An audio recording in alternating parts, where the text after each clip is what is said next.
Primeiro dia de aula em Ouro Preto, eu fui levar minha filha aos 7 anos numa escola e teve a aula inaugural e a diretora fez o discurso inaugural assim: bem-vindos, abre aspas, as crianças são como uma página em branco onde devemos escrever um belo livro, fecha aspas.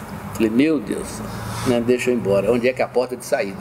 Se uma diretora de escola considera uma criança de 7 anos uma página em branco, ela não entende nada de menino, né?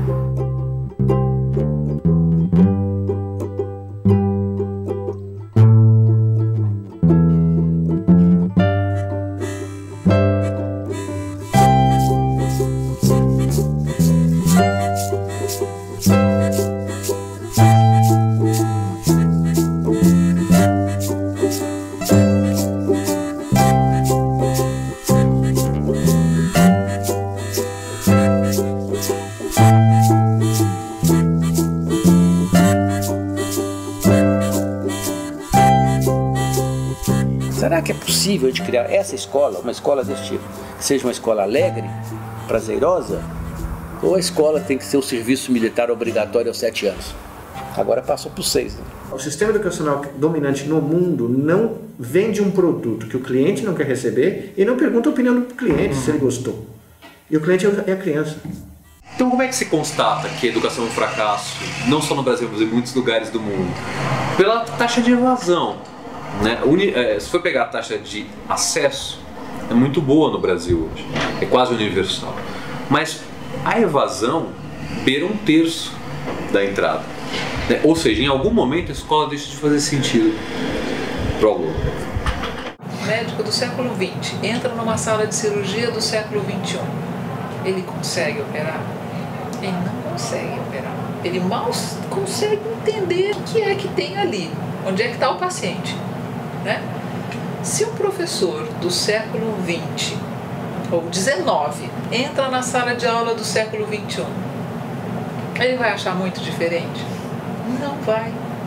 Ele vai ver ali a lousa, o giz, as carteiras enfileiradas, a lista de chamada, tudo conforme era no século XIX. A única coisa com a qual ele não contava era com a cabeça dos alunos do século XXI. E é aí que mora o conflito. A sala de aula do século XXI não é mais aquele quadrado, é praticamente o planeta, porque com as novas tecnologias, o planeta é o espaço de aprendizado das pessoas. Historicamente, nós fomos um país onde se desenvolveu muitas ideias, mas que pouca coisa foi concretizado, né? A gente desenvolveu teorias, desenvolveu ideias, a academia é um local onde tem ideias interessantíssimas educacionais no Brasil, mas no fundo se praticou muito pouco, se construiu muito pouco em termos de prática educacional. Por que o educador não sai da mesa? Por que tem que ser ele o astro? Por que não o aluno, né? E fugir do sistema, mas isso tem que ser uma revolução educacional no Brasil, sabe? Os professores chega, isso não é o modelo mais, ele já está, idade média isso aí, né? Sentar um atrás da carteira do outro, olhando o pescoço, é prova no fim do mês, aquele conteúdo, nossa, tabela periódica, por exemplo, caraca, a troco de quê? O que os educadores dizem dentro das escolas? Do ensino fundamental ao médio, eles dizem assim: pequenininho, regra, grande, lição. Pequenininho, regra, grande, lição. Você consegue uma pessoa lidar com 15, 20, 30, que esse é o modelo industrial. É uma equação simples. É um educador vivendo todo o seu espaço de angústia, de desejo, de medo, de segurança, de vontade, de insegurança, sendo responsabilizado por uma instituição para realizar um espaço de aprendizagem com um grupo de 40 crianças. Como é que ele lida com isso? Essa coisa do currículo, a gente só se importar com a parte cognitiva, né? A gente sabe que o humano, ele tem várias outras dimensões, ele tem a questão emocional que, comanda pra caramba a vida da gente, né? Se a gente for parar pra pensar assim, quanto tempo que a gente gasta da vida, assim, lidando com as nossas emoções e com as consequências das nossas emoções. Você consegue gerenciar a sua raiva? O que você faz quando você está com raiva? O que você bate nas pessoas? A escola tem que lidar com esse tipo de coisa. Esse negócio de falar que você tem que sofrer para aprender, isso é coisa de Santo Agostinho. O problema lá da Idade Média dele. Né? Você pode aprender prazerosamente. Né? E se a escola quiser, ela pode ser um lugar alegre, prazeroso, bom, agradável. Será que um dia nós vamos conseguir criar uma escola tão boa, mas tão boa, tão alegre, tão prazerosa, que os alunos, os professores, os funcionários exijam aulas aos sábados, domingos e feriados? Esse é um desafio para nós e para todos nós. Né? Essa escola ainda não existe, né? Que eu saiba, não.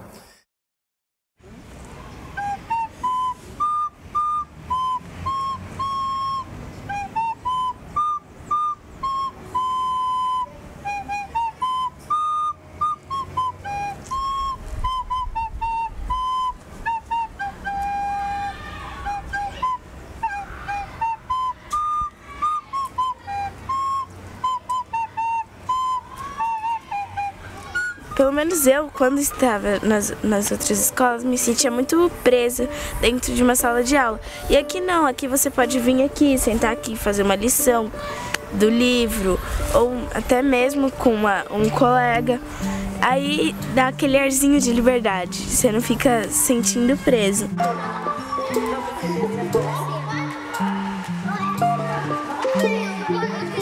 Mas era muita lição, assim, a professora brigava muito e a gente ficava o dia inteiro em sala, o dia inteiro.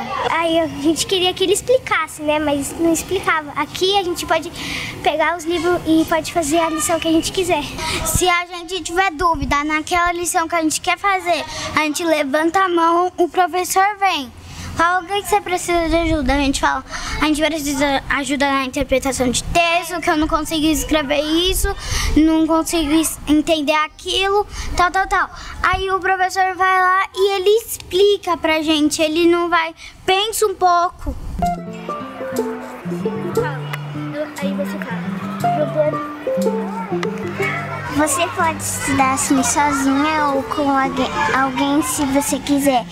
Aí, diferente das outras escolas que é obrigado a ficar dentro da sala e não pode sair só na hora do recreio, aqui não. Ontem eu escolhi ficar na sala de aula porque aquilo lá era um trabalho meu e eu estava terminando ele. E ele estava bem silencioso e adequado para mim pensar melhor no que eu ia fazer. A escola não pode se fechar, né? Ela precisa abrir, dialogar mais com outras instâncias, né? E eu vejo uma tendência que não é da escola, é uma tendência da nossa sociedade, de viver em condomínios, em clubes, né? E das pessoas, quando saem para a rua, elas saem com medo. É um ambiente, é a terra de ninguém, é um ambiente desprotegido, de grande violência, e a gente fica tentando colocar essas pessoas dentro de ambientes seguros. E aqui a gente faz pesquisas e trabalhos, aí a gente vai para um tutor, fala, olha o que eu aprendi, aí a gente aprende com o tutor também. E hoje em dia, com a internet, eu aperto um botão e vou pegar o melhor professor da França, o melhor professor do Brasil para me dar aula. Agora, quando ele é realmente um educador, que ele para uma aula para escutar um aluno, que ele realmente invente, reinvente, aí sim, ele está fazendo o papel dele, de educador. Porque educação não vai só em livro, né? Vai desde como escova dente, desde se está comendo, vê se está com dor, vê se enxerga. Tem tudo isso para ver antes de qualquer início de aula, né? É muito difícil para esse professor trabalhar. Para ele poder ser um educador, realmente ele tem que estar livre, tem que estar autônomo, ele tem que estar lendo livro, indo no teatro, no cinema. Cadê? Cadê grana? Cadê tempo? Eu cheguei aqui nessa escola, era uma escola exatamente, apesar de tudo isso, de ter essa comunidade, era uma escola exatamente igual a todas as outras escolas da rede, né? Mas, enfim, era uma escola cheia de grade, era uma escola toda cinza, E a gente foi meio que acabando com essas coisas. E eu me lembro que o dia que eu tirei a grade, eu fiquei com muito medo. Porque eu não passei pelo conselho de escola, eu simplesmente... Porque assim, eu ia no recreio e eu via aquelas crianças penduradas na grade, se balançando pra lá e pra cá. Tinha um sinal que era um sinal de fábrica, horroroso. Eu fui tirando tudo.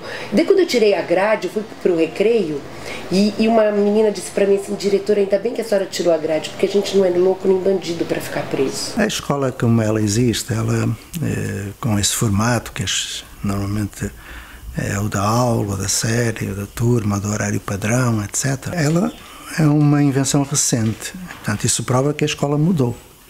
É uma invenção que vem do século XVIII, XIX, com as intenções iluministas, que no Brasil vem com a segmentação cartesiana e o positivismo, mas mais distante ainda com a influência dos jesuítas. Não é? Quando se diz que a escola não mudou, é porque ela deixou de fazer sentido enquanto construção social que sobrevive e que provoca milhões de analfabetos, não é?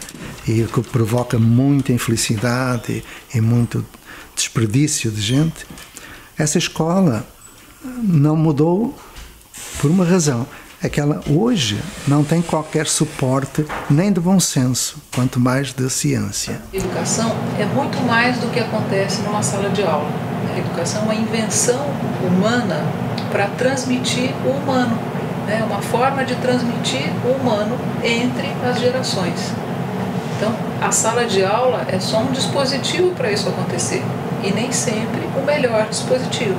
Então, acho que o papel do professor ele está muito mais ligado a um facilitador para que o aluno passe a receber esse conhecimento do que alguém que detenha um conhecimento determinado e que vai passar para o aluno, né?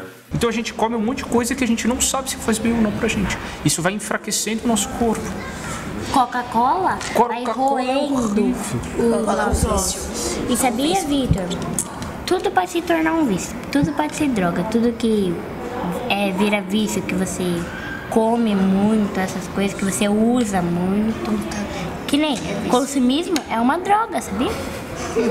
Então, isso que eu ia falar, não é drogado, uma viciada, é um vício que a pessoa se habitua e não consegue mais largar disso, é um vício. Na outra escola, eu tava cansada de ficar sentado, olhando pro professor, não poder argumentar alguma coisa. Por que a gente vai poder levar o chocolate? Por quê? Porque a gente entrou em um consenso que nós poderíamos levar, porque a gente ia dividir com todo mundo. Porque nós seríamos coletivos. E aí? Se a gente levar uma para chocolate, nós estamos sendo coletivos. Justifica? Justifica. Só que, Vitor, e aí eles vão perguntar por que a gente vai poder levar chocolate, sendo que aqui a gente não come chocolate. Aí eu vou responder. O dia que ganhou lá da Cacau Show, a gente comeu chocolate. Todo mundo comeu chocolate. Confete. Então o problema é porque não tem para todos. Claro que não vai dar todo dia, né? Senão vai ser uma escola de obesos. Não existe um professor que vem e prepara a aula. Ele simplesmente é um provocador, né? Provoca ação, no sentido de gerar processos cada vez melhores, mais efetivos de aprendizado. E o que se estuda? Tudo que for do interesse daquele grupo, né? No seu ritmo e no seu tempo. Meninos pequenos, grandes, não importa. Ela é assim, ó, não, ela não é pintada não, já, ela só tem uma hastezinha aqui, tá vendo, ó, ao lado.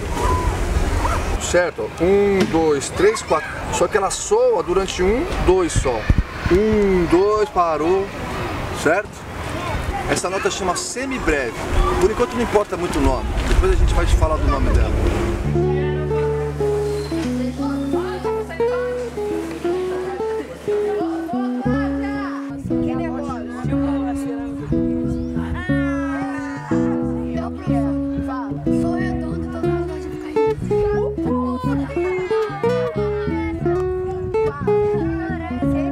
Assim, pra mim, mudou muito a forma de... Porque antigamente era, tipo, o professor no quadro explicando pra gente a matéria.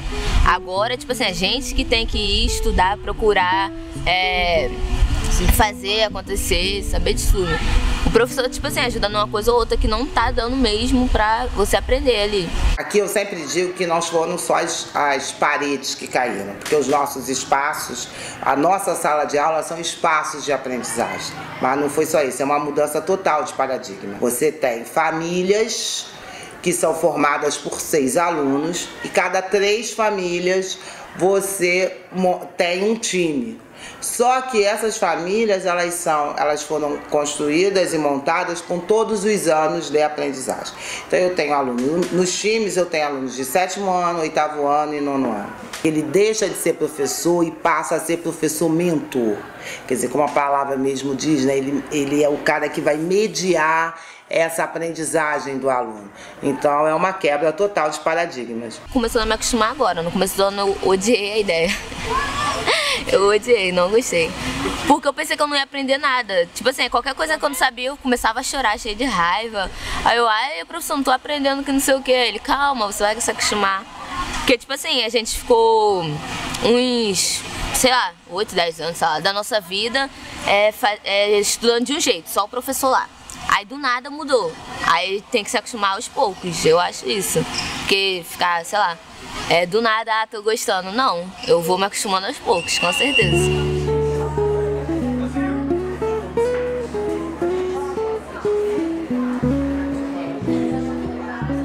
Ainda está em transição. A criança pega tudo muito rápido. Para eles é impressionante a facilidade que eles têm de se adaptar às novidades. Eu acredito que os adultos, os professores, têm uma dificuldade um pouquinho maior. Mas o método é outro paradigma, é outra forma de olhar a relação ensino-aprendizagem. A gente precisa ajudar esse aluno a se transformar num novo estudante, que é um estudante que tem interesse, que quer aprender, que quer buscar o conhecimento, que quer ir além. Eu acho que a rede municipal, assim como toda a rede de educação tradicional, é muito professor, sala de aula, tarefa, copia, decora, faz prova. Esse não é o perfil do novo estudante. O novo estudante, ele recebe o conhecimento como um desafio e ele precisa buscar soluções para esse desafio. Achei legal, porque não vai ficar tipo assim, um aqui, outro aqui, não, vai ficar a gente do lado. Você pode conversar com a pessoa que está do seu lado para você tirar a sua dúvida. Entendeu? Aí vai ter um grupo, aí a gente pode discutir com o grupo, mas quando a gente estava em fileira, você tentava falar com a pessoa da frente, a pessoa da frente estava mais entretida no caderno do que em você. Aí tava lá, cueca, pô, deixa eu copiar em paz. A gente, em família, no começo mesmo, desse ano mesmo, era só 9º ano, aí só 7º ano. Aí, tipo assim, eu me acostumei só a trabalhar com 9º ano, né, tá? Aí, tipo, do nada mudou. Agora é 7º ano, eu sou a única do 9º ano na minha família. E 8º ano e 7º ano. Aí, tipo assim, algumas coisas que eles não sabem, a maioria das coisas eles perguntam pra mim, quase tudo, assim. Aí eu falei, caraca, professor, eu vou deixar de fazer meu trabalho pra ensinar pra eles. Aí o professor falou, você ensinando, você aprende 2 vezes mais. Aí, tipo assim, eu fui me acostumando com isso. Aí agora eu ajudo tudo que eles pedem. A maioria das coisas, tudo eles pedem pra mim. Aí, alguma coisa que eu não quero explicar, eu falo, vai nesse lugar que você vai encontrar a resposta, pá. Sim. Porque a gente sabe que muita gente que mora em comunidades tem vergonha de morar na comunidade. Tem muitas empresas que não contratam se o endereço for de comunidade. Então, se eu começo a estar trabalhando com esse aluno de 12, 13, 14 anos, que ele tem coisa legal sim dentro da comunidade dele, que aquilo ali pode ser valorizado sim, ele começa a crescer, a se tornar um adulto cidadão. E aí eu queria montar algo assim, por exemplo, eu sei fazer fuxico, né? Eu sou uma mãe de aluno e sei fazer fuxico. Então a gente vai abrir oficinas de fuxico. Pra quê? Pra que aquela mãe que está desempregada, ou aquela mãe que não pode sair porque o filho é pequeno, é doente, que ela também possa ganhar um dinheiro. E por um outro lado, pelo um outro olhar, aquele aluno que acha que a mãe dele faz fuxico e não é nada, que ele comece a ver a mãe com outro olhar, que ele consiga valorizar tudo aquilo que ele tem, que ele acha que não é nada, né? Que ele se valorize como ser humano.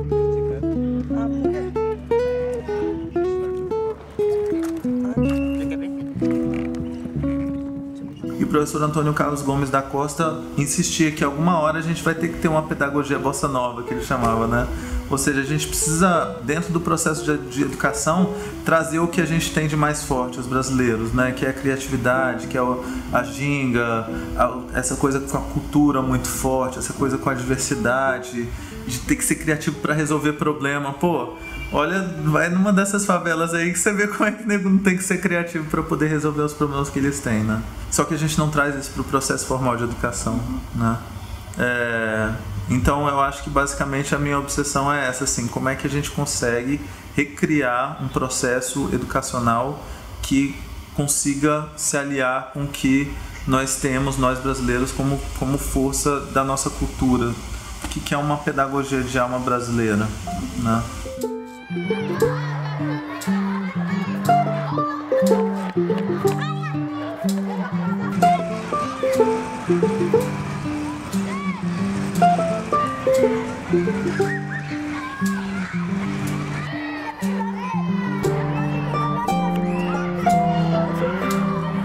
Meu nome é Isabela, eu sou vereadora e assessora da Cultura e do Esporte. Meu nome é Maiara da Silva Pinheiro, sou representante do Salão da Oitava, vereadora e secretária da Cultura e do Esporte. Eu tenho a função de melhorar o salão, como da comissão, como secretário também. Meu nome é Raíssa Antunes Passos, eu sou prefeita da escola e eu tenho 13 anos. Meu nome é Vitória Leme da Silva, eu tenho 13 anos e eu sou o quê? Nada. Você é da comissão. Há 3 anos atrás nós começamos a pensar o que poderia ser feito para realizar esse trabalho de aproximar o aluno do aluno e os alunos dos professores. E aí a gente teve a ideia de criar algo que a gente está chamando aqui de República de Alunos, que aí foi constituído um grupo de professores e alunos que fizeram um regimento sobre como seria o processo eletivo. A República foi formada conforme foi feita a comissão. A comissão primeiro é a base de tudo que é feita nos salões. Cada salão tem a sua comissão, que é voltada pelos próprios alunos. Teve a campanha, que teve que fazer cartazes, vídeos, para mostrar qual que era a expectativa que a pessoa queria com esse cargo que ela estava propondo. Passar em todos os salões também. A gente pegou e teve uma votação. No computador tinha as fotos de cada pessoa, com os nomes, e as pessoas foram clicando e vendo quem queria. O Braz tem a equipe dele, ele respeita a equipe dele. Eu tenho uma equipe, que é da Secretaria do Esporte, tem 22 pessoas, e eu falei, eu não tô aqui pra mandar vocês, eu tô aqui pra gente trabalhar juntos. Agora, se não quer trabalhar, pode sair, que eu não vou sentir sua falta. Na medida que as pessoas tentam se unir para buscar a solução, eles criam também os conflitos e contradições. E esses conflitos, essas contradições, quando se fala em construção da democracia, eles são bem-vindos. As escolhas que a gente faz não é só pra gente, acho que é pra escola inteira. Como os políticos lá de fora, sabe? Mais ou menos, porque às vezes eles pensam um pouco só neles. Só que aqui a gente pensa mais nos outros do que nós mesmos. A gente pensa no próximo. E aí as pessoas perguntam assim, qual que é o ponto forte do projeto? Eu falo, trabalho em equipe. Qual que é o ponto fraco? O trabalho em equipe. O trabalho em equipe é o ponto forte, porque essa é uma competência que quem não desenvolve ela hoje não tem condição de ser feliz. Por outro lado, nós vivemos numa sociedade capitalista que prima pelo individualismo. E as pessoas têm uma dificuldade muito grande de compor equipe. E na questão pedagógica está posta neste projeto que não é só na escola que se aprende. Tudo que a gente fez até agora, a gente não pensou só na gente. A gente pensou nos próximos, os que vão entrar e os que estão vindo e os que estão saindo, que é a gente, entendeu? Que, assim, pra mim eu vou ficar muito contente, porque quando eu sair daqui eu vou falar, nossa, eu vou voltar aqui pra visitar. Eu falo, nossa, olha o que a gente fez, o que a gente fez e ainda continua, né? Agora, isso ainda é muito incipiente, mas a gente pensa, imagina que dentro de 1 ano e meio, 2 anos, essa escola terá dado um grande salto. E na questão da relação aluno-aluno, né, alunos-professores, quem vai ter o maior poder para elaborar as regras serão os próprios alunos. Às vezes nem sempre o Braz pode estar aqui na escola. E não é só ele que pode resolver esses problemas. A gente está percebendo com esse prefeito que a gente tem a capacidade de resolver entre os próprios alunos. Que a gente não precisa de algo mais, um professor, o diretor da escola, uma coordenadora para resolver alguns problemas. Alguns problemas a gente mesmo pode resolver. Bom, eu tava andando, aí ela me achou. Ela pegou e falou assim: Laísa, como ninguém me escuta, você, por favor, dá pra você me escutar? Foi assim, essas meninas falaram, uma falou que eu enforquei e veio os meninos também me azucrinar. Aí a tia me levou pro canto, passou a mão no meu cabelo e falou que eu tava errada, tudo. Aí eu me irritei, saí, aí eu procurei a Laísa, porque eu achei que era melhor, porque ela é da comissão, eu sei que ela vai me ouvir e vai falar o que é certo. Conversei com ela e ela me deu uma flor, eu acabei me acalmando, aí a gente foi andando e conversando e assim foi. Eu falei umas coisas boas pra ela lembrar, pra ela se acalmar. Campos Sales não vai ajudar a nascer um novo ser, seja ele aluno ou professor, sem a gente estar fazendo nascer um novo ser na sociedade. Não muda, a escola sozinha não muda. Agora, o que essa escola fez ao longo do tempo foi que ela não reproduziu a violência que está na sociedade. Muito pelo contrário, ela combateu. Porque a educação não se faz para a cidadania, faz na cidadania, no exercício da liberdade responsável. Perceber o que somos, onde estamos, para onde vamos, com o outro. Aí é que está a grande questão. Substituiu para, que a filosofia para crianças, herança de Lippmann, é muito está tudo preparado para a aula de filosofia de crianças. Já não queremos aula, nós queremos que a todo momento todos se manifestem na sua incompletude, porque é disso que se trata, e na sua incompletude, deparando com problemas, conflitos, um com o outro, aprenda, mediado pelo mundo e por um educador, a ser e a conviver.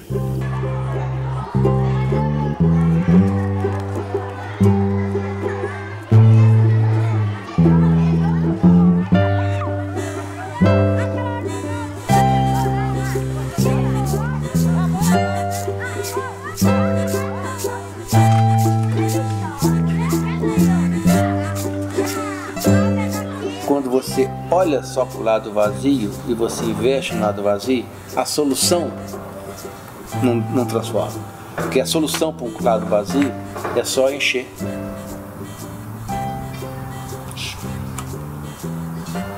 E aí isso não muda, porque esvazia de novo, vai embora. Então você continua fazendo mais do mesmo. E a gente, por que a gente não olha para cá? Porque aqui implica um outro instrumental, é um outro olhar, é outra mirada, é um outro exercício. Não é aprender a medir carência, é medir fortaleza. Não é medir DH, medir o IPDH, que é o Índice de Potencial de Desenvolvimento Humano, que existe nessa comunidade. Como é que a gente mede o potencial de desenvolvimento humano? Então nós tivemos que aprender a fazer isso. Então nós fizemos para nós, a PCD, o nosso IPDH, o que ele é? É a capacidade que as pessoas têm de acolhimento, acolher, de produzir ninhos para acolher o outro, acolher as ideias do outro, para não perder nada. Polos sociais. Agora tudo que vai combinar. Chega e fala, diabo! Tá chovendo. Tá aqui, ó. Tá chovendo, moleque. Eu vou Raulzinho. Não pode, Gustavo. Pode. Raulzinho vai deixar do vídeo. A maneira de trabalhar no CPCD, né, a metodologia de trabalhar no CPCD é muito diferente do que a gente vê nos outros lugares. Desde a hora da gente planejar atividade com as crianças, a gente faz o tempo todo pensando em valorizar a criança como pessoa, em fazer com que essa criança, colaborar com que essa criança caiba no mundo. O que ela vai poder ser de melhor. Então a gente foca muito o que ela tem de melhor. Um espaço lá da igreja, ocioso, juntamos lá 120 meninos na época. Conversei com eles, falei, meninada, menino de 7 a 14 anos, eu falei, molecada, é o seguinte, tudo que a gente for fazer aqui é brincando. Nós vamos estudar, ler, escrever, plantar, comer, lavar, jogar, tudo brincando. Topa? Claro, 100%. Claro. A função de menino é brincar, né? Você perguntar para o menino que quer brincar, é igual perguntar para passarinho se ele quer voar, né? É óbvio. Aí um gaiato virou para ele e falou assim, ô Tião, cadê os brinquedos para a gente brincar então? Eu falei, ô rapaz, não tem nenhum. Ele falou, como é que a gente brinca sem brinquedo? Eu falei, essa é a primeira questão que eu jogo para vocês. Vamos fazer uma aposta, no dia em que a gente não conseguir mais inventar os próprios brinquedos, eu começo a comprar. Ok? Top? Fechada a aposta. Eu refaço essa aposta há 27 anos. Você tá confundindo as plantas, ué? Pra que isso aí na orelha? Coloca um outro aí, coloca na orelha. Na orelha coloca a arruda. Isso aí mesmo. Isso aqui é pra me confundir no meio das plantas. Você quer pôr arruda, você vai lá na mudinha, lá no canteiro de arruda e pega um. Eles gostam dessas azedinhas. Tá. O tamanho? Tamanho, tá? Olha. Olha. Uhum. Se tivesse 4 folhas, Leandro. Seria o quê? Um trem, 4 folhas da sorte, né? Mas eu já peguei um hoje. Tá, aqui na hora. Não, na pé de casa. O Denniston tinha 11 anos. Ele estava já há 4 anos repetindo o primeiro ano. Eles matriculavam no primeiro ano todo ano. Há 4 anos seguidos já estava no 5º ano. Então o Denniston era repetente, renitente, resistente, paciente, persistente. Todo ano ele ficava no mesmo ano. Mas ele não aprendia a fazer as 4 operações. Mas ele sabia jogar dama lá no projeto. Eu olhar para o Denniston e falar, Denniston, você é um cara que tem lógica, você tem visão espacial, você entende matemática. Por que você não resolve isso? Né? Aí um dia eu descobri que matemática e aritmética são coisas diferentes. Né? Ele conhece, ele é bom de matemática, não é de aritmética. Quem é bom de aritmética é máquina. Você faz a conta. Pegamos um tabuleiro de dama, nas casas brancas e pretas enchemos ela com números, de forma aleatória. E criamos uma regra, só pode comer a pecinha que quem fizer uma conta. Se não fizer a conta, o outro joga e sopra. Eu não sei o que aconteceu na cabeça do Denniston, aquele 3 vezes 3, 9, mais tanto, mais 15, pipi, mais pipa, dama. Aí ela falou, opa, o Denniston aprendeu a fazer as operações. Ganha quem descartar todas as cartas pro grupo, tá bom? Soma. 6, 7, 8, 9. Só um. Tem que jogar. Só um. Tem que jogar o resultado certo, viu, Igor? Esse aí, ó. 7, 8. Você jogou lá primeiro que eu sei. Então põe a sua aqui. Essa aqui já era, né? Não tem a hora de brincar, né? O aprendizado pode ser uma brincadeira constante. Não tem a hora do brincar no recreio. Depois da sala, não, sabe? Você pode fazer tudo coisa alegre, prazerosa e tal. Você pode mudar essa atitude, você pode quebrar essas coisas. É claro que os meninos do Ser Criança nunca mais levaram bomba na escola, né? A gente discutiu com ela, menino esperto faz dever em 10 minutos. Passou de 10 minutos, você está perdendo tempo na sua vida, porque o dever de escola é 10 minutos, porque são todos iguais. Né? Você fez o primeiro, o 10 é tudo igual, porque é tudo repeteco, aquela folha de bobajada, né? de ficar fazendo mais do mesmo. Aprende logo e vai brincar de aprender. Brincar de aprender.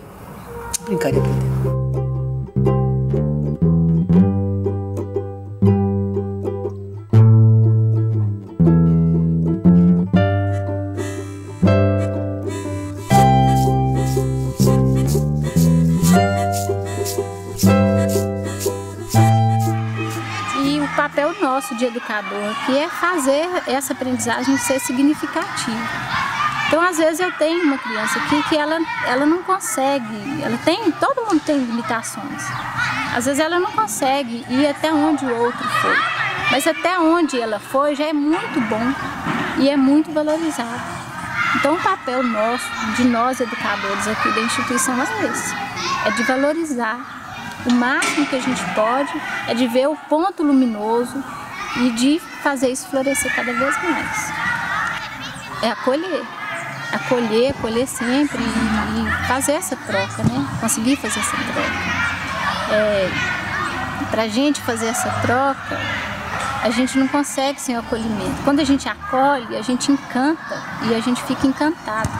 E aí acontece a educação, aí acontece a aprendizagem. Lembrou, Matheus? Então, quando sair na cor azul, a gente tem que fazer um elogio pro colega. Quando sair no amarelo, a gente tem que cantar um pedaço de uma música daqui do projeto. Quando há uma relação entre um que acha que sabe, que é o professor, e um outro acha que não sabe, que é o aluno, essa não é uma relação de educação, é de ensinagem. Vai chuchar no outro, né? De desequilíbrio. Um que pensa, o outro não pensa. Um que acha que pode, o outro acha que não pode. Um que manda, o outro obedece. Quando essa relação não é uma relação educativa. Mas não importa se é escola, pode ser na vida, né? Do homem em relação à mulher, o pai em relação ao filho, o outro em relação... Quanto mais equilibrada, né, nós tivermos, essa possibilidade. Então aqui tem um exercício fundamental de compreensão de entendimento do outro, de aprender o outro e aprender tirar dele as coisas importantes, né, que nos fazem melhor.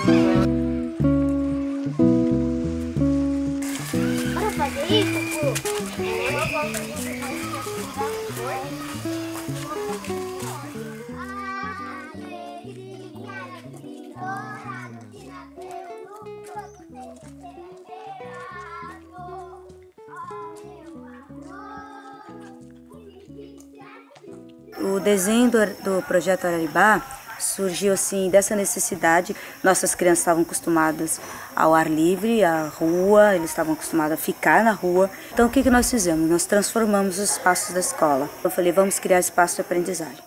Então, inicialmente tem uma resistência, né? Mas esse é um projeto que vem da Escola da Ponte, que é uma escola portuguesa, não tem a ver com a realidade do Brasil. Mas e se a gente adaptar, e se a gente sentir, a gente experimentar pelo menos, para ver como que acontece isso? Eu acho que não. E eu acredito que essa experimentação desse projeto foi, assim, fundamental. Essa autonomia, ela é garantida na lei, artigo 15 da Lei de Diretrizes e Bases. As escolas têm autonomia pedagógica, administrativa e financeira, que está de acordo com a Constituição Federal. Se a escola tem autonomia para isso, eu não tenho que seguir um modelo. Nós dividimos a escola, então, em dois temas, tipo projeto de alfabetização, projeto de pesquisa. Então, tem 6 espaços em que só se trabalha alfabetização. É a escola sem muros, né? A que eu acredito de verdade, porque eu não entendo por que a gente tem que ficar naquele quartinho fechado, né? Não é um castigo, a escola tem que ser um prazer. Então, quando a gente sai, a gente não está só aprendendo os conteúdos estipulados pelo MEC ou pelo município, mas a gente está aprendendo como viver uma vida sociável, cumprimentando as pessoas, sendo, né, humanos. Eu acho que isso está faltando muito no mundo, ser humano mesmo. Deixa eu ir, faz uma fila. Tá bom, faz uma fila. Mas eu cheguei primeiro. Segunda.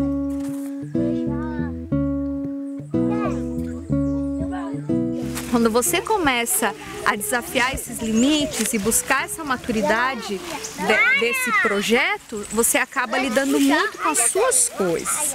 né? Então essa é uma das partes mais difíceis mesmo, você se libertar, jogar fora coisas que você acreditava que foram muito importantes por muito tempo, mas que agora de repente já não tem tanta importância.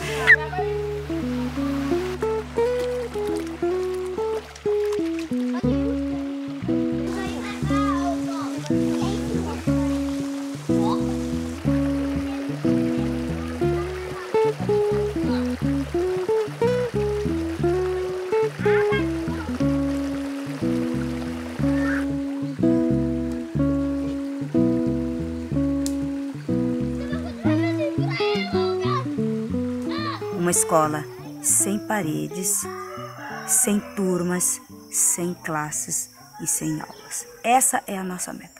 E quando eu falei assim um dia para os professores, e aí, professor, vai bater o sinal e a coisa vai acontecer. Como vocês se sentem? Eu percebi que o professor estava ansioso. Mas aí aconteceu uma coisa, bateu o sinal, as crianças entraram e foram para os seus espaços e deram um show de atuação, vamos nesse cenário. E a gente percebeu então que o muro era nosso. A criança tira isso de letra. A gente agir com a comunidade, com os poderes executivos, com prefeitos, com vereadores, com líderes de bairro.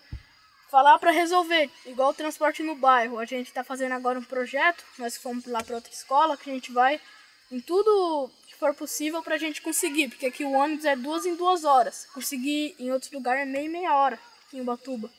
Então aqui a gente está muito atrasado. A gente vai ver se a gente consegue pôr mais ônibus. E aqui até a diretora está falando que aqui tem uma linha só de ônibus. Já no outro lugar tem 2.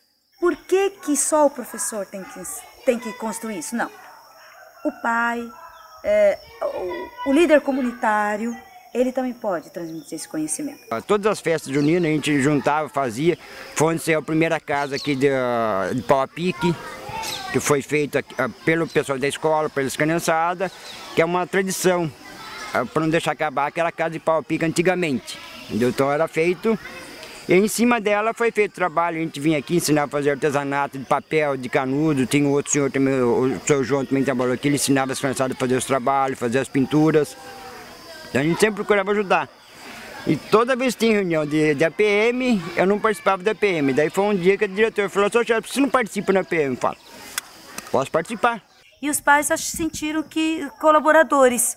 Quando eles se sentiram colaboradores, aí eles participavam mais ativamente. Tudo que a gente está precisando na escola, sempre a gente lança primeiro para os pais. Aí os pais vêm, colaboram no que eles podem e a gente faz o que é a necessidade. Então os professores não podem dar aula em 2 períodos nas escolas. Então a gente está tentando buscar que consiga fazer esse sistema das criançadas entrar de manhãzinha, só sair à tardezinha. Aí como veio o Pacheco, ele projeta, ele fala, olha, o que vocês conseguiram fazer aqui, em Portugal nós conseguimos fazer em 10 anos, vocês conseguiram praticamente em 2, 3 anos. Mas como vocês conseguiram? Conseguimos porque a diretora deu apoio, correu atrás de buscar documentos. Porque sem documentação não adianta, a gente vai e quebra a cara. E quando se fez o projeto, vocês estão querendo fazer uma escola particular. Eu falei, não, a gente está buscando fazer uma escola, o que a população quer, o que é útil para os filhos, porque eles vêm e aprendem alguma coisa. Então eu preciso trazer esse desenho para cá para a gente começar a fazer. Eu gostaria que cada um de vocês começasse a procurar em casa, com um colega, qual o brinquedo que pode ser feito. Telefone sem fio. Ótimo, telefone sem fio. Que é onde começou toda a brincadeira. E foi nessa aí que saem várias experiências. E quem mais? Se você deixar as criançadas presas o dia todo na escola, as criançadas vão ficar esgotadas, eles não querem, então eles querem novidade. Então sempre vem a escola diferente para cá também fazer os encontros e daqui sai fora.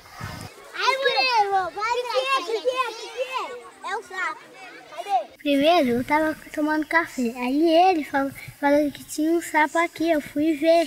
Sai! Cadê ele? Cadê ele? Envia só um aí! Cadê ele? Antes eu já tava aqui no parque. Aí daqui a pouco eu vi eles virando um banco, eu não sabia o que era, fui lá ver. Aí quando eu vi era um sapo e todo mundo ficava correndo com medo do sapo. Vira com tudo! Que sabe o que é esse? É perereca. Aí eu achei que catei o sapo. Ele vai pegar na mão! E todo mundo ficava correndo com medo do sapo. Eu queria pegar aquele sapo, porque eu gosto muito de animais. Eu não tenho nojo desse. Tem que ter coragem pra pegar um sapo, hein? Eu tenho coragem. Até ele gruda, não sai mais nunca. Se você ficar para sempre na mão, ele não sai mais nunca. Ele vai pular.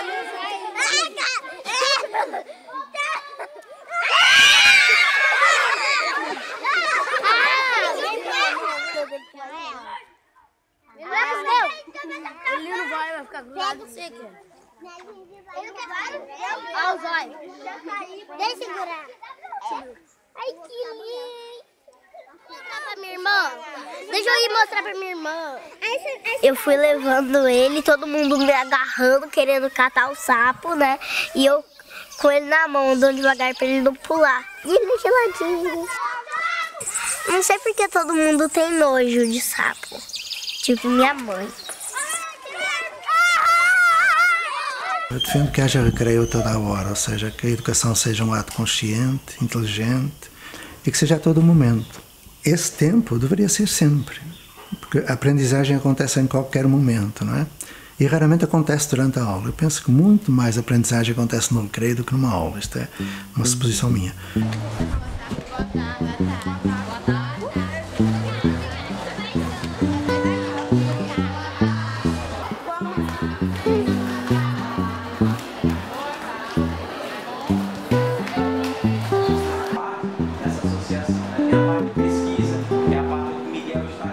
Nós começamos realmente com um projeto de contraturno da escola pública, mas a nossa ideia nunca foi complementar a escola pública ou sanar as deficiências da escola pública. A nossa ideia foi oferecer às nossas crianças um outro modelo de educação, completamente diferente. Um modelo onde elas têm voz, onde elas são protagonistas da própria educação, onde elas têm direito a expressar as coisas que elas gostam, que elas não gostam, ou modificar as coisas que elas não gostam, e onde elas aprendem fazendo. Elas não aprendem tendo que aceitar como válida a verdade que alguém emite para elas. Que a educação tradicional é uma educação extremamente passiva. Só teve coisa boa, para te falar a verdade, na chegada da gente. A gente foi muito bem aceito. Eu não me lembro de ter tido qualquer problema de aceitação. Pelo contrário, o pessoal queria muito da nossa atuação. Veja que em Natal, quando começou, tinha uma lista de 1.000 e tantos alunos e nós tínhamos 400 vagas na época. Agora nós temos 600, né? Então nós tivemos que sortear. Aqui em Macaíba também nós tivemos que sortear e nós temos aqui autonomia de estar matriculando porque os meninos chegam aqui. Isso aqui é uma região da zona rural, você vê, os meninos andam 10 km, 15 km para virem se matricular. O que eu posso te dizer aqui do nosso projeto é que ele é transformador a partir do momento que cada aluno que está aqui consegue levar um pouquinho do que está aprendendo. Se ele aprende a compartilhar o material que ele recebe, se ele aprende a ouvir o outro atentamente, a olhar o outro com um outro olhar, a aprender a dividir, a formar grupos, né? A falar, a ter voz e vez. A partir do momento que esses alunos levam consigo para suas comunidades, para as suas casas, esse aprendizado, eu acredito que tem mudança. Porque os meninos trazem as questões, os problemas que eles vivem, não é, na realidade deles, trazem os problemas que eles vivem nas famílias, trazem os problemas da realidade. E a nossa função, a nossa tarefa enquanto professores, não é a de estar buscando levá-los a descobrir soluções conjuntas para esses problemas. E os professores, todos que a gente contrata, também são professores da realidade aqui, local, que vivem o contexto, conhecem o contexto, que sabem das expressões culturais, das festas, das coisas, né, dos eventos. E assim, não tem sentido você não trabalhar simultaneamente com professores e com os alunos. Macaíba é uma cidade dormitório do Rio Grande do Norte. O entorno é cheio de fábricas. Seus pais saem para frequentar esses empregos, tem pedreira, você tem assentamentos. Então, os alunos que estão aqui com a gente, eles também trazem esses ensinamentos para aqui, para dentro, né? Hoje eu conheço coisas a respeito da comunidade de Macaíba que eu jamais teria como conhecer se eu não estivesse aqui junto com eles. Então, o aprendizado é coletivo. Primeiro, tem direito à voz. Aqui nós temos assembleias que nós podemos discutir problemas, não são problemas, discutir as normas da escola, o que nós fazemos aqui. Primeiro, dá direito à voz ao aluno. Segundo, a interação com professores. O intervalo nós temos intervalo com professores, os professores conversam com a gente como se fossem alunos também. E outra, nas salas, alunos de 9º, 6º, 7º, são idades diferentes. Todo mundo junto, isso é bom. Há uma socialização de idades, de ideias diferentes. O que vocês fizessem era o seguinte, eu queria que vocês fizessem um desenho resumido disso aqui.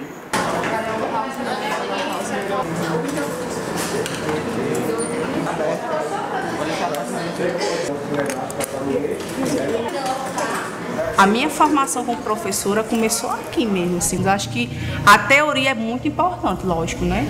Mas a teoria, você vai para uma sala de aula, assim, tem contato com os alunos, é totalmente diferente.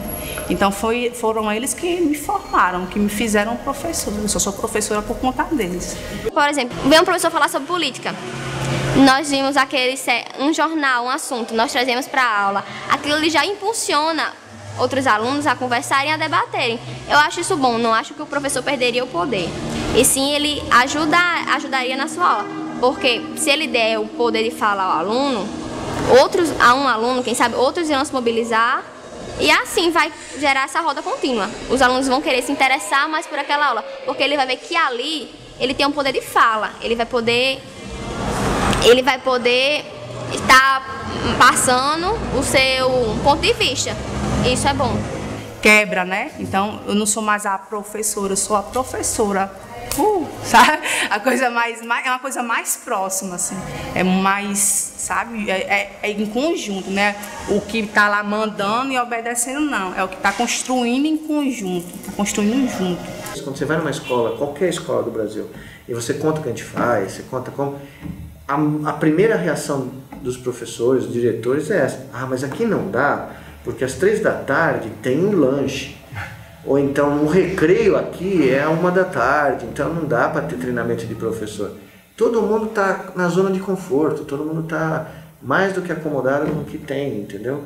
E aí tem as crianças que não sabem ler, não sabem entender um texto, não sabem... Ninguém para pensar nisso, né? E ninguém pergunta para as crianças porque elas odeiam a escola. Se eu pudesse dizer para você que você não precisa ir para a escola, o que você faria? 99% da molecada fala, não vou mesmo. Que às vezes o professor está cansado, estagnado aquela situação e aí ele acha que não pode mudar. Eu acho que muitos professores também precisam passar por esse processo de quebra, de transformação, para poder eles verem que é possível fazer diferente, que eles podem, se eles quiserem. Tem muita coisa que a gente faz aqui que não depende de financiamento, né? Não depende de espaço, né? Que é a questão do vínculo que você estabelece com o aluno, da relação de afetividade com o aluno, do cuidado que você tem, com o seu compromisso, né? com a educação, do seu compromisso com a aula, do seu compromisso com o aluno. Quando você afeta o aluno, você tem meio caminho andado. Então, não dá só para a gente ficar na fala. Eu acho que é possível mudar a legislação, as estaduais, as municipais. É preciso que quem faz a gestão das escolas pense que a possibilidade de ampliar horários, diminuir a quantidade de disciplinas num dia e aumentar o tempo é ganho. Eu acho que a transformação social só se dá nos cantos que a gente vive. Você não transforma a sociedade, não é a 2 metros de altura, como dizia o Bispo do Rosário. Você transforma aqui agora. Nós estamos juntos, transformando alguma coisa nesse momento aqui agora mesmo. Então, a gente transforma nos grupos que a gente integra. E educação é integrar grupos, principalmente. Ninguém aprende sozinho. Essa careta.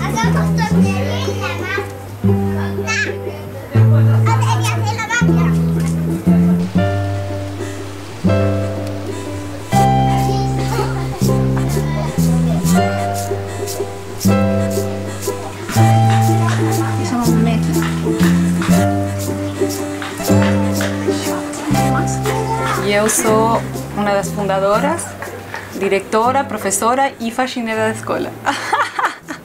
Nossa escola ela é uma escola livre, é uma escola não diretiva. Aqui a gente não direciona a expressão do ser. Aqui a gente acredita que cada um tem dentro de si a sua evolução e a sua forma de evolucionar, que cada um tem sua forma. O que a gente faz é criar um espaço protegido onde a criança possa expressar quem ela é. Quem chegou ontem, né? Soraya. ¿A dónde está? mandar perguntas dele. Há 32 anos que eu estou aqui, então eu sei que o fogo queima, eu sei que na água pode se afogar, eu sei o que pode e o que não pode fazer. Então na escola livre não é algo que eu quero, eu faço o que eu quero. Não, tem muitas regras aqui, e tem disciplina, e tem ordem. Cada coisa que eu pego, eu guardo. Aqui não xingamos, aqui não batemos, aqui não desrespeitamos alguém. Eu tenho cor de rosa e você não. Não, aqui assim não fazemos. São limites, na verdade, que não limitam. Por exemplo, não corremos dentro da sala, mas corremos fora. Você sempre pode fazer o que você quer, mas com respeito e no lugar correto, da forma correta, em comunhão. Não pulamos da janela, mas pulamos da casinha, do parquinho ou da cama elástica. Não comemos dentro da sala, mas comemos na cozinha. Cada coisa tem o seu lugar. Não gritamos na cozinha, mas pode gritar o que quiser lá fora. Então, você, no mesmo tempo que a criança ganha sua força de expressão, ela também aprende a como conviver em harmonia e em respeito com todo mundo. Aqui você vê crianças de 1 ano até 13 anos, todos juntos, em perfeita harmonia, com respeito um pelo outro. Não maior isso, porque, tipo, pega o papel,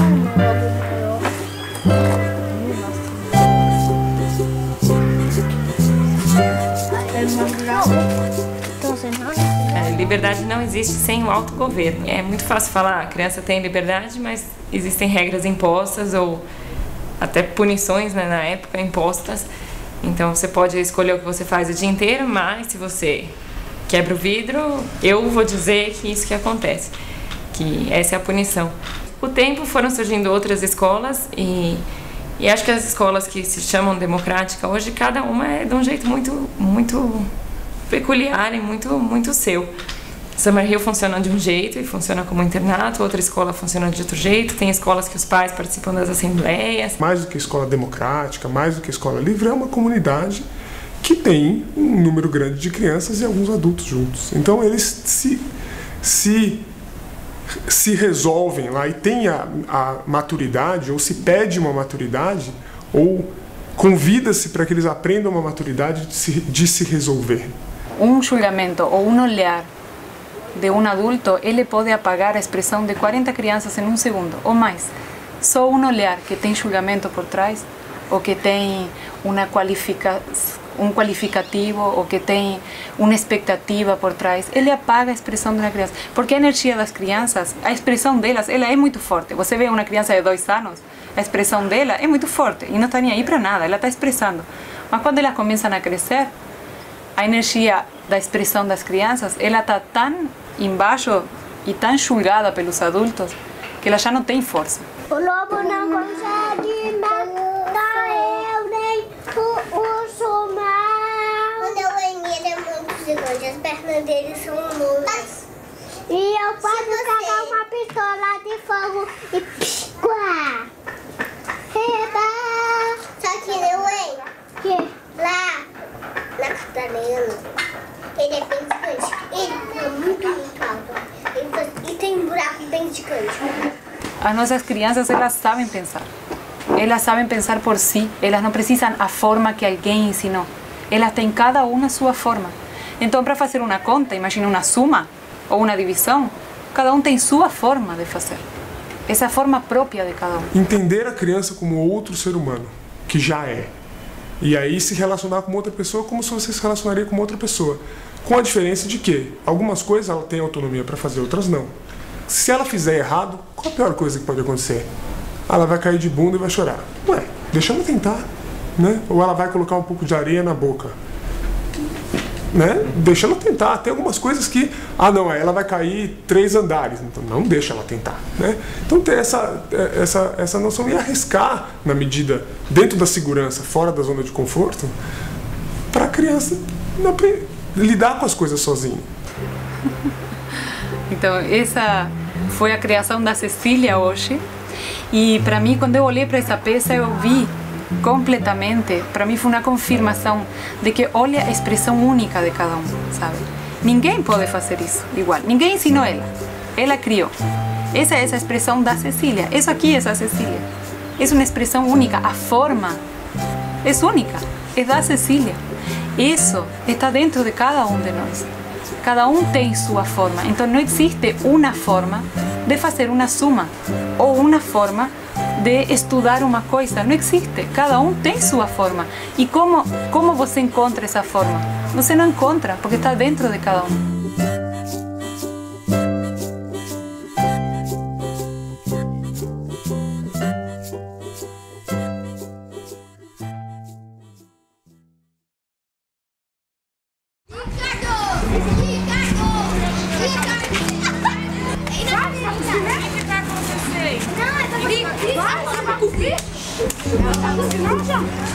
Eu sou Maria, eu só devia ter as mãos.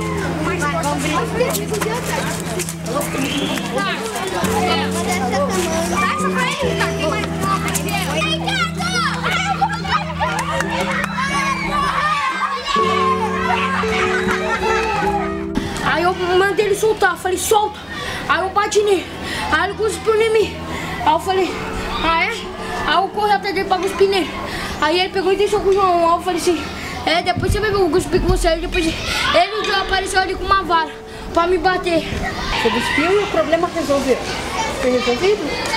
Não? Pedir desculpa, como você bem colocou, ela tem que estar. Primeiro a criança tem que entender o que é que ela fez, qual é a consequência, para depois poder tentar resgatar aquilo, né? E que a desculpa em si só às vezes não é o bastante. Eu vou precisar ou consertar ou rever alguma coisa. E que procedimento eu uso? Então, se eu só peço desculpa e isso é o bastante, pronto, eu já esqueci de tudo que eu podia ter aprendido com essa situação. Já ignorei. Então tem que tomar cuidado, porque a desculpa muitas vezes ela faz a gente pular a parte importante, que é de rever, resgatar, né, reconstruir, entender a consequência. Ele falou, ele e o Ricardo falou, ele tá aqui, fala com ele agora. Você falou assim, então gosto. Eu falei. Aí eu falei assim. Eu falei o quê? Você queria cuspir no Ricardo? Eu falei pra você cuspir. Não, mentira. Aí você falou assim. Ele não falou, deixa esses muito. Eu tava ali. Peraí só um pouquinho, só um minutinho. Aí, você quer participar? Então vem aqui e a gente vai combinar uma vez de falar. E a gente vai falar com o outro, não do outro, tá bom? A questão tempo é um problema, porque as escolas, as professoras têm lá tudo que elas têm que oferecer, têm que ensinar, é um monte de coisa, é uma correria. Então, quando dá um problema e as crianças, professora, ele fez tal coisa, ele me bateu, ele me xingou, a professora vira e fala, isso não se faz, isso é feio, vai lá, pede desculpa, fulano, resolve isso, né? Não faça assim, não faça assado. É rapidinho para ela fazer essa intervenção, à distância, mas a chance disso acontecer muitas vezes depois é enorme.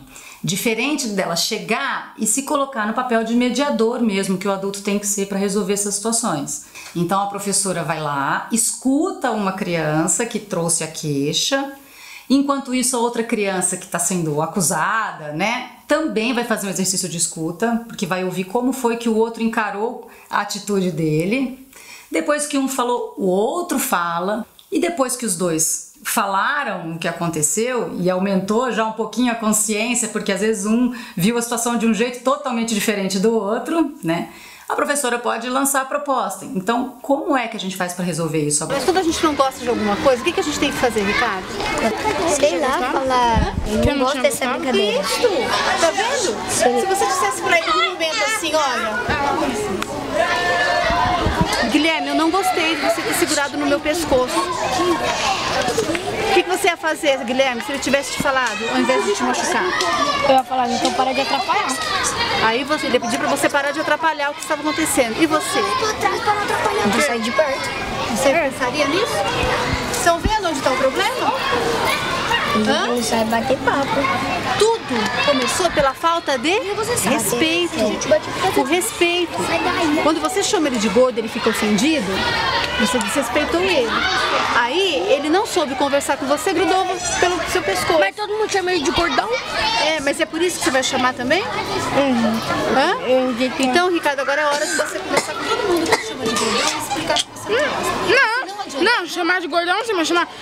Você tá atrapalhando o seu gordo. O que você acha, fulano, né, que seu colega precisa fazer para você se sentir melhor? Né? O que você, né, que foi tido aí como o agressor ou quem, você acha que pode ter sido feito diferente para que isso não acontecesse? e ouvir as crianças falarem, né? As crianças precisam manifestar, depois dessa observação da situação, compreensão do que aconteceu, qual é a ideia, a sugestão que eles têm para aquilo, sem ela baixar ali um decreto do que como é que aquilo deve ser. Sempre vai ter alguém para conversar. Mas uma hora não vai dar, né? Aí alguém vai ter que partir para agressão. Você acha que alguém sempre vai ter que partir para agressão? Não sei, isso. O cara não obedece. E a gente tá pedindo por favor. Ele não obedece nunca. E você já tentou pedir ajuda?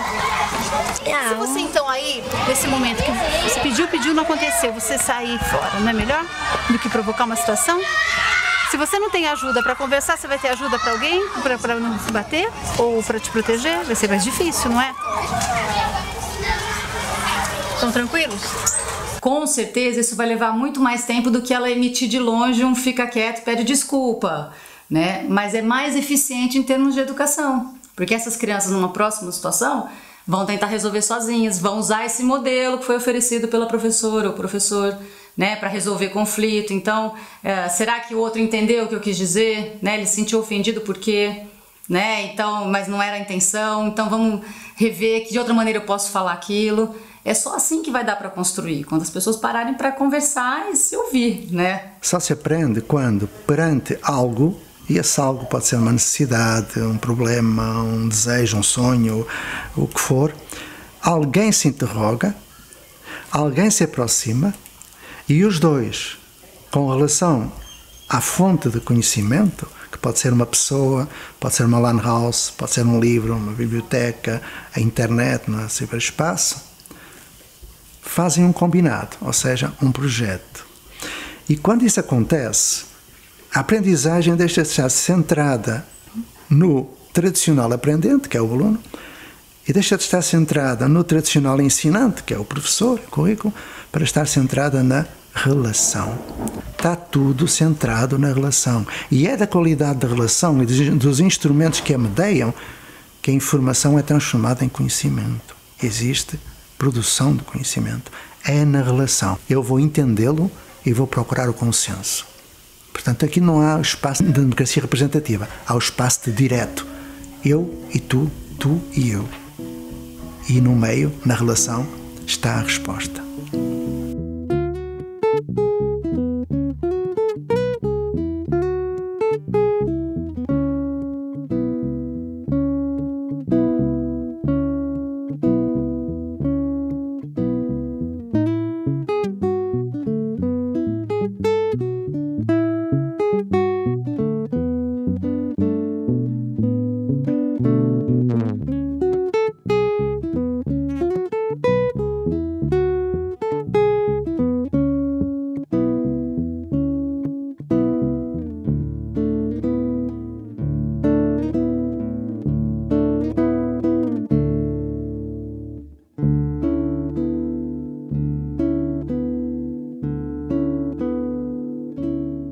Para fazer um projeto de escola, eu tenho certeza que precisa de tempo, paciência e coragem, né? Assim, porque é duro, é muito duro. No começo, eu assim, pergunto, mas todo mundo gosta do projeto? Óbvio que não. Tem muitos pais que são muito contra. Então a gente tem que fazer também um trabalho com a comunidade. Tem crianças que saem da escola por causa do projeto? Tem. Mas tem crianças que também entram na escola por causa do projeto. Se vocês estão levando seus filhos para uma escola que não faz bem para vocês, que não faz bem para os seus filhos, então mudem. Não esperem alguém mudar, porque ninguém vai mudar pela gente. Somos nós que temos que mudar. E essas crianças que estão aqui inocentes, com aquele olhão brilhante, elas confiam 100% na gente. Elas confiam que a gente cria um espaço verdadeiro para elas. Então, se a gente está levando elas para uma escola ou está dando uma educação que nem a gente acredita, que a gente sabe que não é legal e não mudamos, estamos à espera de alguém mudar por nós, então nunca vai mudar. Eu acredito tanto nesse modelo e é o que realmente eu quero pro Miguel, sabe? Hoje, assim, se eu... Amarela, no lado. Espera um pouquinho. Não, vamos lá no rio. se eu batalho tanto para chegar nesse ponto, é porque eu acho assim que a instituição da escola ela tem uma troca muito rica. E o meu sonho é encontrar um lugar onde o meu filho possa estar feliz, possa aprender com prazer. E se eu tô agora com 9 meses, prestes a ganhar neném, nessa escola ainda trabalhando, é porque realmente eu acredito que o rumo é esse. Uma pergunta que muitos fazem assim é o seguinte: bom, eles estudam aqui desta forma, aí depois eles vão embora, e como é que vai ser na outra escola? E nós não temos nenhuma preocupação com isso. Nós temos preocupação se a gente está avançando na vivência dos princípios do projeto ou não. Se a gente está avançando na autonomia, na responsabilidade, na solidariedade. Agora, aqueles alunos que nós estamos vendo que está avançando na questão da autonomia, da responsabilidade e da solidariedade, ele vai se sair bem em qualquer local. Progressista, conservador, quer dizer, isso nunca foi problema para nós. Eu acho que de um lado é preciso de uma militância e de outro lado é preciso da sociedade entender que educação é uma coisa que precisa ser discutida, né? Educação é alguma coisa que precisa ser pensada, educação é alguma coisa que precisa ser refletida, e que nós precisamos sair um pouco do reducionismo de pensar apenas um foco da educação do vestibular ou um foco da educação para mercado de trabalho, que educar é alguma coisa muito maior do que isso, que vai além disso. Educação é escolha. Eu tenho que escolher estar, eu tenho que escolher, eu tenho que optar por caminhos. E os caminhos, eles se fazem no coletivo. Não existe o fazer isolado, né? Então a gente precisa pensar no coletivo. Eu acho que tem muita coisa para mudar, né? Então eu estou aonde eu sonhei estar, numa educação que é possível. E transformando aqui e agora. É no menino que está do lado, é no menino que está no corredor, é no menino que está aqui com a gente no turno. Ele, junto com outro, mais outro, mais outro, eles vão fazer a diferença. Pais sabem criticar professores, professores sabem criticar poder público, alunos sabem criticar as escolas, mas ninguém se ajuda. Então primeiro tem que haver uma sociedade entre todas essas partes. Porque sem isso não haveria lutas individuais, somente professores lutam por questão salarial. Alunos querem melhor educação. O poder público, alguns querem se melhorar, outros não conseguem, por falta de apoio. Então, primeiro tem que haver a compreensão das partes. Eles têm que se ajudar. Acho que isso seria o ponto de partida. Para mim, educação sempre vai significar alguma coisa que só acontece no plural. Porque para acontecer são necessárias no mínimo 2 pessoas, o eu e o outro, por isso que é plural. Para os professores, ousadia, né? Quem não ousa, quem não busca, quem não oportuniza, não sai do lugar. Então que eles deem voz e vez aos alunos, deem a possibilidade de aprender junto, porque o professor ele aprende com o aluno e o aluno aprende com o professor. Não é é com. Professor com aluno, não é o aluno para o professor para o aluno. Isso precisa ser propagado. Aprender para a vida, aprender para construir, aprender para equilibrar, aprender para ousar.